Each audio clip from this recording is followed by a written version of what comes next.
trying to do a review, but someone seems to be having a little bit of fun regardless. Yeah? You having fun, bud? You want to do the review? I think this is my review. This is my review of Prodigy right now. That's a 10 out of 10 if you can't tell. Almost as much of a troublemaker as Murph. See you, bud.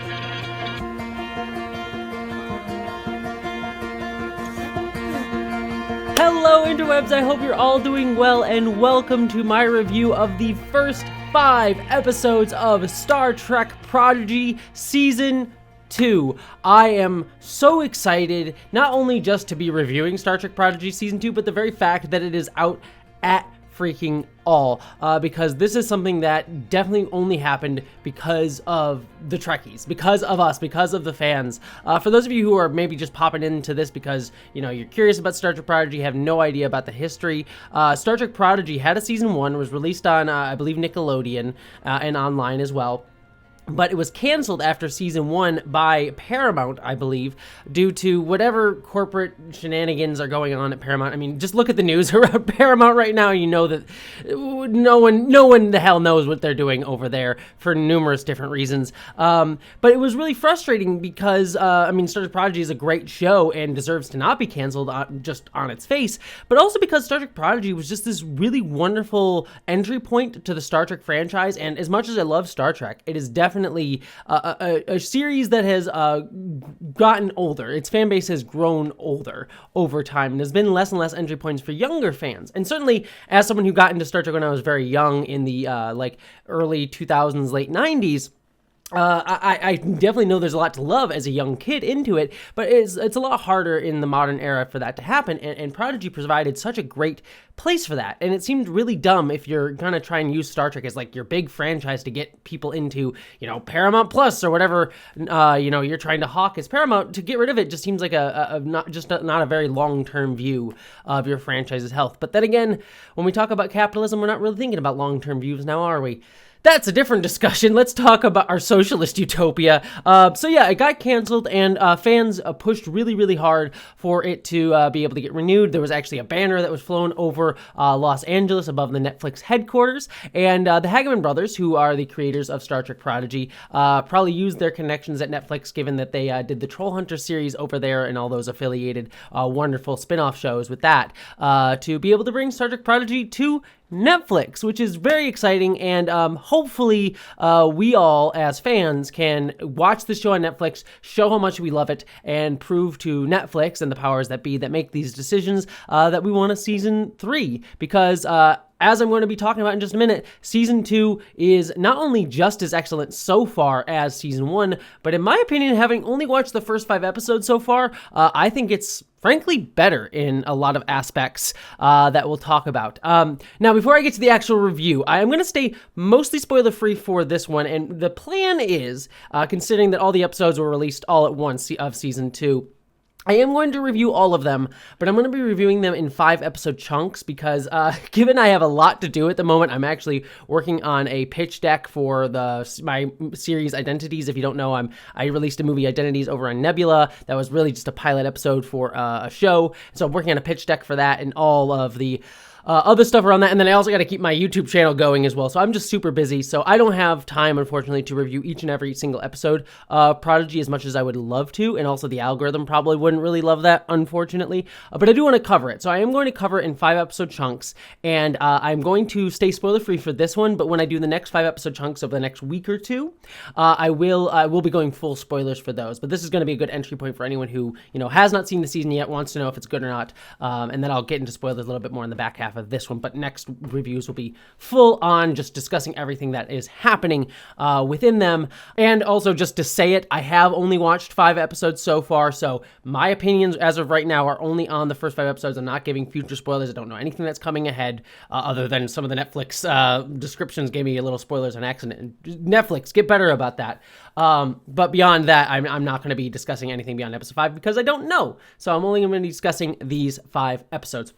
And they are, for just so you know, Into the Breach Parts 1 and 2, Who Saves the Saviors, Temporal Mechanics 101, and The Mystery Spiral. So now with all of that preamble out of the way, let's actually talk about the episodes themselves. This was a fantastic start to a season. This season definitely feels like Prodigy is much more confident in its own identity versus season 1. Not to say that season 1 didn't have its own strong identity. I mean, right out of the gate with the pilot episode, you could tell that the show was trying to do something different with Star Trek. I mean, the pitch that I always tell my friends when they want to get into Prodigy, and I think it's a great onboarding point for a lot of friends, adults or kids alike, is I tell them it's a bunch of Star Wars characters learning that they're in the Star Trek universe. And the show kind of feels that way. But once we got into like the first few episodes of Prodigy, we got into that little more episodic feel of season 1, you kind of could tell that they were doing the learn about Star Trek thing. Like, this episode was about First Contact. This episode was about the Borg. This episode was about, some other Starfleet technology, temporal mechanics, something like that. And so it really had the episodic, like, let's learn about Star Trek feel that managed to mix in very well with the character's journey and also the ongoing storyline. This season, however, is much, much more serialized. Of the first 5 episodes that I've watched so far, all of them have just built right off the last one, and it feels like it's less episodic, which, to a degree, I'm a little bit saddened by, because one of the joys of season 1 of Prodigy was the fact that each episode kind of was its own thing, even though it was part of a larger storyline. You could get like the body swap episode in the middle of like a chase sequence that was going on for several episodes there. So I do kind of miss that feel to this season, that it really does feel like it's just all cascading one to the next. But that being said, the story being told here feels, I don't even say much grander, because last season was also fairly grand. It had the end of the Federation stakes at the end there. But this season, I don't know, it feels, despite it having despite it being more serialized, it feels like it has almost a smaller scale, because, and this is not really a spoiler, we kind of learned at the end of last season, this one is about the temporal wormhole that we saw created at the end of season 1, and also what happened to Chakotay, our problematic indigenous representative character from Star Trek Voyager, but one who does have a level of belovedness to him, despite the fact that Robert Beltran, and I'll leave this off to the side for the most part, Robert Beltran, the actor, is a little bit of a problematic person himself these days. But regardless, I am glad to see the character back generally. And so it's really about that. And by doing that, it allows us to kind of connect the season 1 storyline, I think, really, really well as for, long-time Star Trek fans who, have been watching Star Trek Voyager since they were a little kid, still feel a connection to, like, the larger, grander Star Trek universe, which I think is really, really cool. But it never loses sight of its main 5 characters, and I think that that's what I really want to praise Prodigy for, because it could have been very, very easy for this show, now that we are back at the Federation, now that we have Janeway as like a regular character on the show, spoilers I guess for that, and we also have a few other long-running Star Trek characters becoming regulars on the show. Robert Picardo's the EMH hologram, as they sort of told before the season came out, is also a regular now too, and even in the opening credits. It could have been very easy to focus on those characters. I mean, big Star Trek fans would want to like see all what's going on with them. But the show stays focused on our characters from season 1, Dal, Gwen, Rock, Murph, and Rock Talk, and Zero. It stays laser focused on them and their emotional journey. And the stuff that we get to see with Janeway is off to the side. And it is important to the overall series, but it doesn't feel like it is distracting us from our main characters' journeys. And I deeply, deeply appreciate that, because I think it would have been very easy to fall into that nostalgia bait. It's something that other Star Trek shows I think have fallen into. I look at Star Trek Picard season 3. Like, the big problem with Picard season 3, one of many, I think, even though I do generally have a fondness for that season to a degree, is that it just swept away all the Picard seasons 1 and 2 characters to do Next Generation season 3 again. And it was really disappointing, because as much as I had problems with season 1 of Picard, I did enjoy those characters and wanted the show to focus on them, considering that's what the show was. And Prodigy does not do that. And I really, really, really adore that deeply. The actual plot, like I said, also has to do with, and this kind of goes to the identity of Prodigy that I really, really love, is it does have all these elements of past Star Treks, but it also focuses on settings and worlds that Prodigy itself created. So we go back, again, not much of a spoiler, we kind of got it at the end of season 1, a return to Solum. which is the planet that Gwendala was from in season 1, and all there's that time travel chicanery with the diviner and all of that jazz. We get to see it in the present day, and I think the show does a really great job of building its own society on Solum, and I really appreciate that they're not like, let's go and explore, Tellarites or whatever. Like, we get a little bit of that, but it is focused on building out its own part of the Star Trek world, and I really loved seeing what they're doing with this. And another thing that they're especially doing with the Solum storyline, I think especially that they were already doing in season 1, but I think is very, very smart, and I think goes to the Hageman brothers, like smart use of kids' storylines to tell larger narratives, is there is actually a political story here about fear and fear of the other and militarization. We got hints of that in season 1, though season 1 was a little bit more about like oppression and power. We got sort of like this mining colony that the diviner was sort of separating people out and people seizing the means of production, things like that. So certainly there was elements of that in season 1. Season 2 here is again more about fear of the other and otherization and militarization and potentially even themes of like fascism. It's not overt fascism, but more just like this society built on otherizing and fearing other and building out its sort of military machine based on that. And there's little hints of that. It's not the main focus. I'm not going to say this is a show just about that, but there's little seeds of that here within the Solum storyline that I really did adore and appreciated. The other thing, too, that I really love about this is there's just a lot of humor throughout all of this. Like, I talked about something dark there, but there is a lot of humor. One of my favorite bits is Chakotay's first officer is a bird man. And they get a lot of mileage out of jokes with the Birdman character. I think at one point, I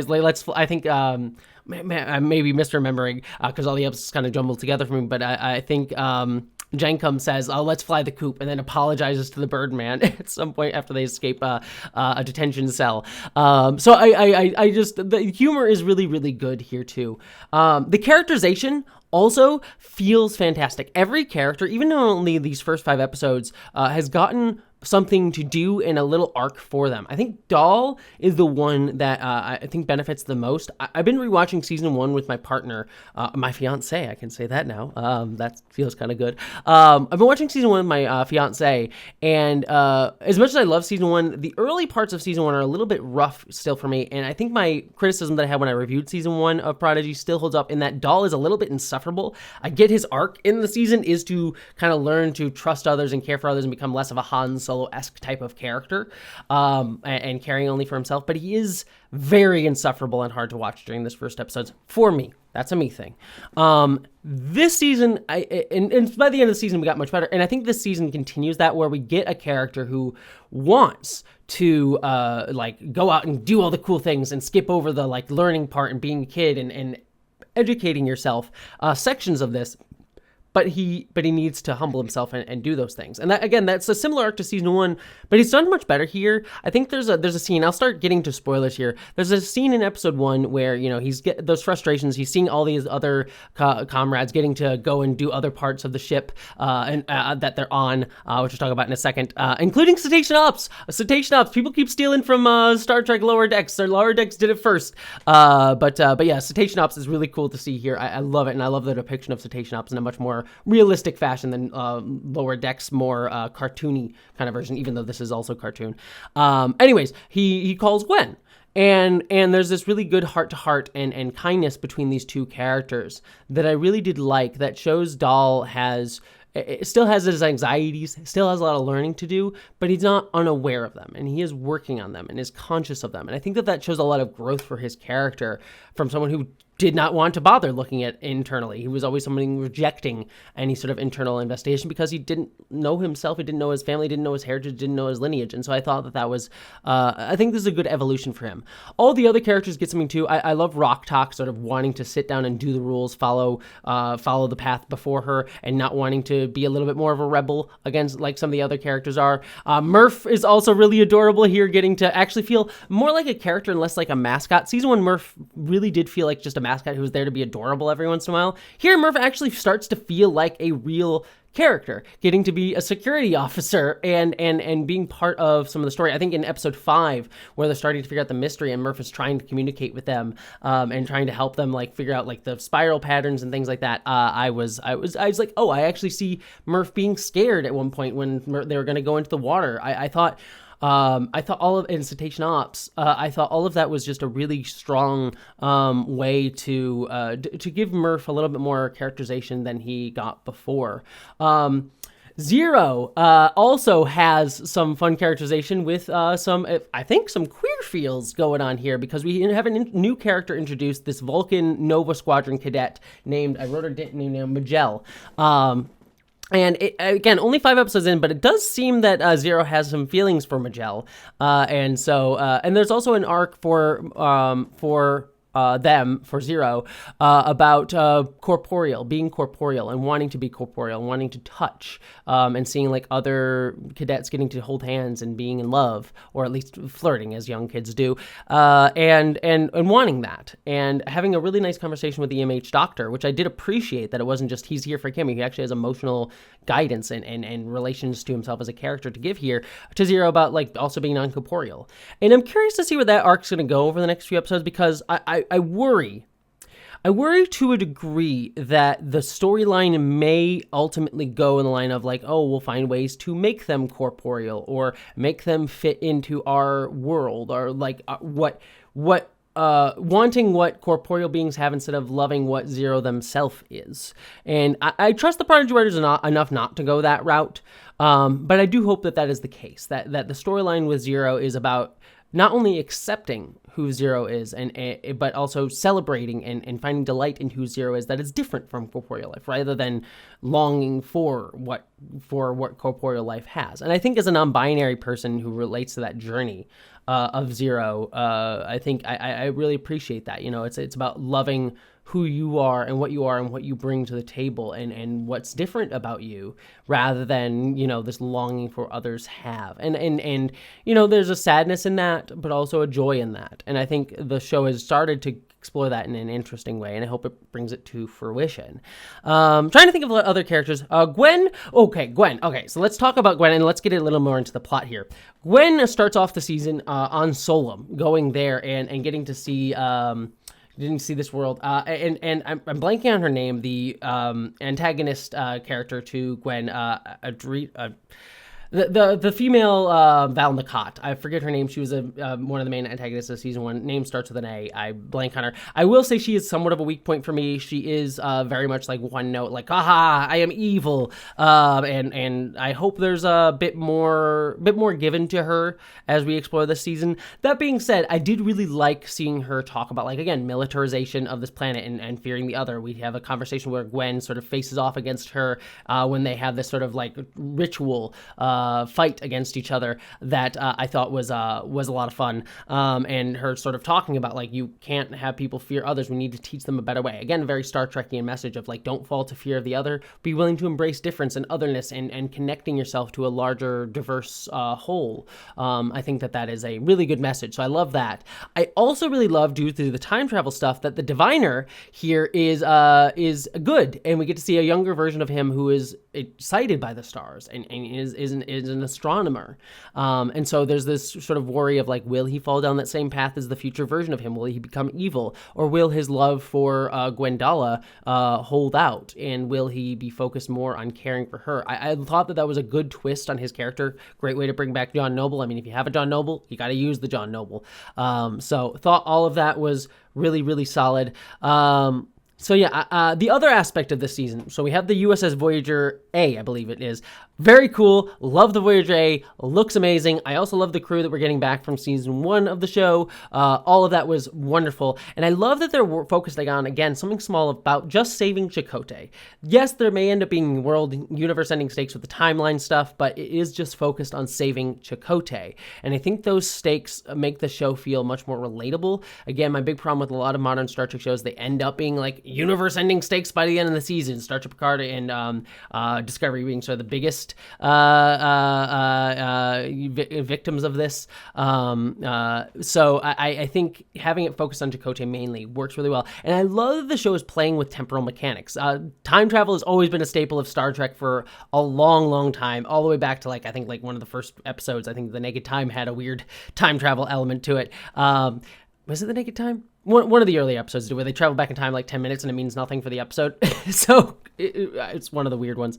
But yes, temporal mechanics have always been a big part of it. And I love that we get what seems at first a predestination paradox where the characters go through the wormhole and they're like, oh, we were always meant to help Chakotay, so let's get them there. Let's just do it. We can't fail. And then they do, because things change, because it wasn't actually that. I thought that was really clever, and I thought that was a nice little subversion, and especially something for a kid show that's teaching kids about Star Trek, to play with that already, to play with these expectations, I think is a lot of fun.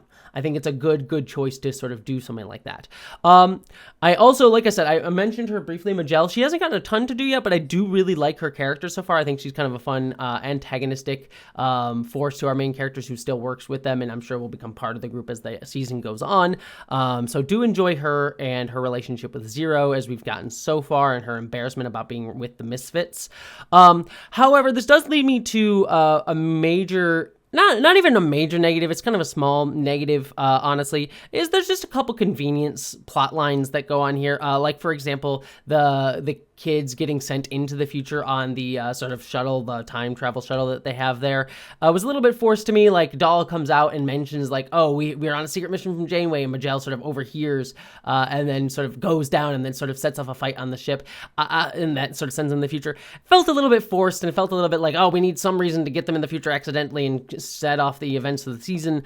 I didn't really appreciate that. I thought it was a little bit too much to expect. You could even buy that our Misfit characters would be that awkward, but Majel, I feel like she seems a little bit more put together and would have handled that a little bit better. So yeah, it just felt like a little bit forced on that end for me. And then the other aspect of this, too, so far this season, that it's not a negative, it needs to resolve well, is we do get hints of there being some sort of benefactor from the future with future knowledge who is helping our characters. So there's a couple moments where they get a message go save Gwen in the future, and her jumping back and forth through time, which again, love those concepts. But it's always a little bit hard to do those things because it sometimes can come across as your characters having things laid out for them too easily rather than working hard for what they need to earn. And so I'm hoping we don't lean too much into that, because it's happened a couple times so far, and so I'm curious to see where it's ultimately going to go, but it might end up being a little bit too helpful, if that makes any sense for our character's journey, to me. We'll see eventually how it goes. That being said, there's hints that Murph is talking to someone in the future. Is that Future Guy? Because if that's Future Guy, you got my excitement up with Kovich at Star Trek Discovery Season 5 with his reveal at the end of that season. I won't spoil in case people haven't watched it, but you got my hopes up for Future Guy, and if there's Future Guy in Prodigy, don't do this to me. Don't do this to me. So I'm curious to see where ultimately that is going to be headed. The end of season episode 5 certainly has cool ideas with that on that front. Couple other random notes. Love the connections to other Star Trek shows in here. We get some call-outs to the Cerritos at one point, which I thought was really fun. I think the doctor says, I haven't seen a crew this dysfunctional since the Cerritos, which was nice. We also get some references to First Contact and things like that. So it does feel nice that this feels like a cohesive universe, that everyone's sort of playing nice with each other. It's for example, one of the things that threw me in Picard season 3 as well, sorry to rag on Picard season 3, is that we don't get any California class ships in that big fight, which at the end of the season where it's supposed to have every single Starfleet ship, no California classes. So I did really appreciate here that there's little connections going between all the seasons and shows, so it still feels like despite Prodigy being off on the Netflix side of things now, it still feels like it's connecting in with the larger Star Trek universe that is still ongoing and has been ongoing for decades now. So I did really appreciate all of that.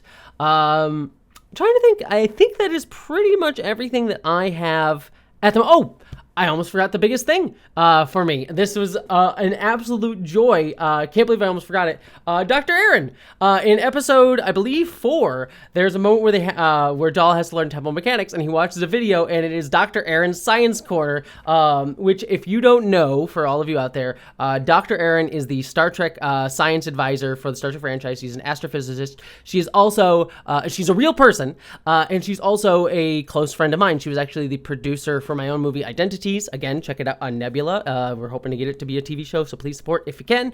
But yeah, she's a close friend of mine. She's phenomenal, one of the sweetest, smartest, coolest people you will ever meet in your freaking life, and no one deserves to be in Star Trek officially more than her. She was actually had a brief cameo at the end of season 1 with Rock Talk, but getting to see her here, like getting a whole moment in season 2 is an absolute joy, and I love that her little science corner talks, because she got her start doing science of Star Trek talks at conventions and things like that, and has done some like YouTube videos of the same vein officially for Star Trek. So to see that now like actually canonized is really wonderful, and puts her in the same vein as someone like Stephen Hawking, who is one of the few, I think the only scientist maybe, to play themselves beyond Dr. Aaron. I think it's her and Stephen Hawking. Maybe someone else, but there was like other astronauts and people that appeared in Star Trek, but not as themselves. So she's in good company, and I'm really glad to see her here. That honest to gosh, warmed my heart. And I wish, honestly, that they would make an actual show of it. Like, now that it's canon, we could have an in-universe version of her doing her science talks, and it be set in actually the canon of Star Trek. We could do that. You could do that, Paramount. That would be kind of fun. But yeah, I appreciate all of this. Oh, a couple other things, just small things. The animation this season, phenomenal looking. I like the art style of season 1 a lot. But even going back, you can tell that, like, you could tell a little bit of lower budget stuff. Like, they definitely beefed up the look of the animation here. The style feels really, really good, and feels very fluid in a way that season 1 was not bad. Season 1 looks fantastic. Don't want to knock season 1, but you can definitely tell there's a little bit more oomph here for season 2. And then the music by Nami, the composer. She's done a fantastic job, and I love that there's little odes to like the Voyager theme when we see Voyager and things like that here and there, but it never goes too much into, we're just playing the Voyager theme. Like it sounds reminiscent of that music, but never is too on the nose with it. And I really, really do it. I appreciate that a lot when composers are able to do that. Yeah, I think that's everything. I think I've hit on everything that I wanted to talk about so far this episode. The Timey-wimey storyline has me excited. I'm excited to see where this season goes. I'll be reviewing these in 5-episode batches over the next probably 2 weeks. Like I said, I'm a little bit busy, so I'm going to be reviewing as I can, but I wanted to get this batch of 5 out first. Maybe I'll have them all done by the end of the week. Who knows? But just keep a lookout over the next week or two, and I'll have them out discussing the whole season. But what did you think? I'd love to hear what you thought of this season of Star Trek Prodigy down below. It's very, very exciting to have it back. Let us support it. Let us get our voices out there and say we want more Star Trek Prodigy. Let's get a season 3, because this season is shaping up to be fantastic, and frankly, might be my favorite Star Trek show beyond Lower Decks. I adore Lower Decks, but Prodigy is right freaking there. Again, no shade at any other Star Trek shows, but Prodigy is just something very special. So yeah, love it all. I'd love to hear your thoughts down below. Be loud and proud about Star Trek Prodigy, and I hope you all, my friends, live long and prosper.